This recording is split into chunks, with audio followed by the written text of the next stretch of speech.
Hi നമസ്കാരം. F ടോക്കിലേക്ക് എല്ലാവർക്കും സ്വാഗതം. നമ്മളെ തൊട്ട അയലോകത്തൊരു റോഡ് പണി നടന്നിട്ടുണ്ടായിരുന്നു.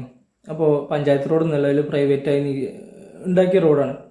അപ്പോൾ ഒരു ഏകദേശം 70-80 മീറ്ററോളാണ് അവർ ആ റോഡ് ഉണ്ടാക്കിയിട്ടുള്ളത്. ആ റോഡൊന്ന് കണ്ടു നോക്കിട്ടോ. അപ്പോൾ ഈ റോഡ് 70-80 മീറ്റർ റോഡാണെങ്കിലും നമ്മളെ സാധാ പഞ്ചായത്ത് റോഡിൻ്റെ അത്ര വീതിയുണ്ട്. കാരണം കോൺക്രീറ്റ് ചെയ്തതെന്ന് പറയുന്നത് അത്യാവശ്യം കനത്തിൽ തന്നെ അവർ ചെയ്തിട്ടുണ്ട്, നല്ല വൃത്തിക്ക് ചെയ്തിട്ടുണ്ട്. നമുക്കറിയാം പ്രൈവറ്റ് റോഡ് ആയതുകൊണ്ട് തന്നെ അതിലൊരു ക്വാളിറ്റിക്ക് ഒരു കോംപ്രമൈസ് ചെയ്തിട്ടുണ്ടാവില്ല. നമുക്കറിയാം നമ്മളിപ്പോൾ നമ്മളെ വീട് പണി നമ്മൾ നടത്തുകയാണെങ്കിൽ അതിൽ നമ്മൾ ക്വാളിറ്റി കോംപ്രമൈസ് ചെയ്യില്ലല്ലോ. നമ്മൾ തന്നെ എടുപ്പിക്കുകയാണെങ്കിൽ നമ്മളെ ലാഭത്തിന് വേണ്ടിയിട്ടില്ല, നമ്മൾ ക്വാളിറ്റി കാര്യങ്ങളൊക്കെ നോക്കുന്നുണ്ടാവും. അപ്പോൾ അതുപോലെ ഉള്ള റോഡാണ്. ഒരു ഏകദേശം 70-80 മീറ്ററോളാണ് ഈ റോഡുള്ളത്. നമുക്ക് വീഡിയോയിൽ നിങ്ങൾ കണ്ടിട്ടുണ്ടാവും. ഇങ്ങനെയുള്ള ഈ റോഡ് ഇവർക്ക് പണി കഴിപ്പിക്കാൻ വന്നത് ആകെ 1,20,000 രൂപയാണ്.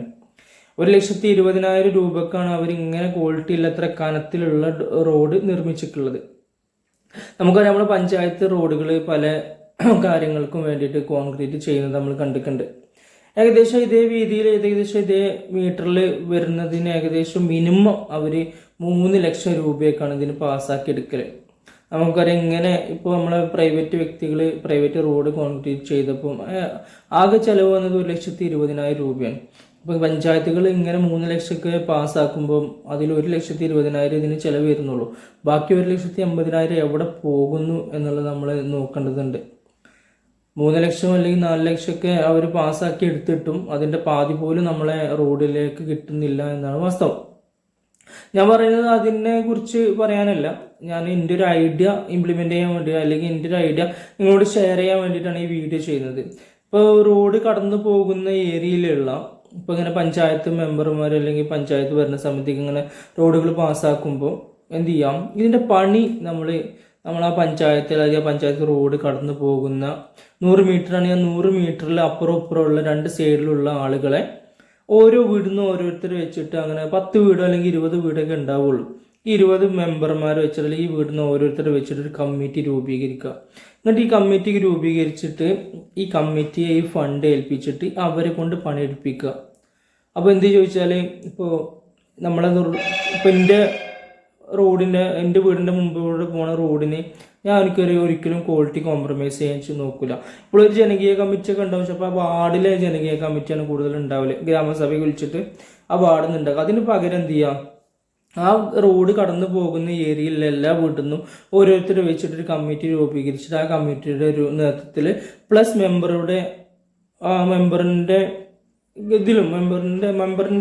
ഒരു നേതൃത്വത്തിൽ എന്ത് ചെയ്യാം, ആ കാര്യങ്ങൾ മുന്നോട്ട് പോവുക. അപ്പോൾ അങ്ങനെ ആകുമ്പോൾ ഇപ്പോൾ നമുക്ക് 100 മീറ്ററിന് അല്ലെങ്കിൽ 80 മീറ്ററിന് 1,20,000 വന്നു കൊടുത്ത് 3-4 ലക്ഷമൊക്കെ പാസ്സാക്കി കൊടുത്ത് നമുക്ക് ഈ 100-200 മീറ്ററൊക്കെ നമുക്ക് കോൺക്രീറ്റ് ചെയ്യാൻ പറ്റും, നല്ല ക്വാളിറ്റിയിൽ ചെയ്യുമ്പോൾ തന്നെ. അപ്പോൾ ബാക്കിയുള്ള ഫണ്ട് എവിടെ പോയെന്നും ഇപ്പോൾ ഈ 20 ആളുകൾ ഒരേ മൈൻഡുള്ള ആളുകളാവില്ലല്ലോ, ഫണ്ട് വലിക്കണം എന്നുള്ള ചിന്താഗതിയുള്ള ആളുകളൊന്നും ഉണ്ടാവില്ല. അപ്പോൾ അങ്ങനെ നമ്മൾ ഈ റോഡുകൾ ആ വീടിൻ്റെ അടുത്ത് അല്ലെങ്കിൽ റോഡ് കടന്നു പോകുന്ന ഏരിയയിലുള്ള ആളുകളെ വെച്ചിട്ട് നമ്മൾ ചെയ്യുമ്പോൾ അവർക്ക് എന്തുണ്ടാവും, ഇപ്പോൾ ഞാൻ എൻ്റെ വീടിൻ്റെ മുമ്പ് കൂടെ പോകുന്ന റോഡിനെ എന്തായാലും സിമെൻറ്റ് കൊടുക്കാനോ അല്ലെങ്കിൽ മെറ്റൽ കൊടുക്കാനോ ഒന്നും ഞാൻ ശ്രമിക്കില്ല. നമുക്ക് നല്ല റോഡ് വേണം എന്നുള്ള ചിന്താഗതി ഉണ്ടാവാം. അപ്പോൾ അങ്ങനെ ആകുമ്പോൾ നല്ല റോഡും കിട്ടും, പഞ്ചായത്ത് പാസ്സാക്കുന്നതില്ല മീറ്ററും നമുക്ക് കിട്ടാൻ കഴിയും.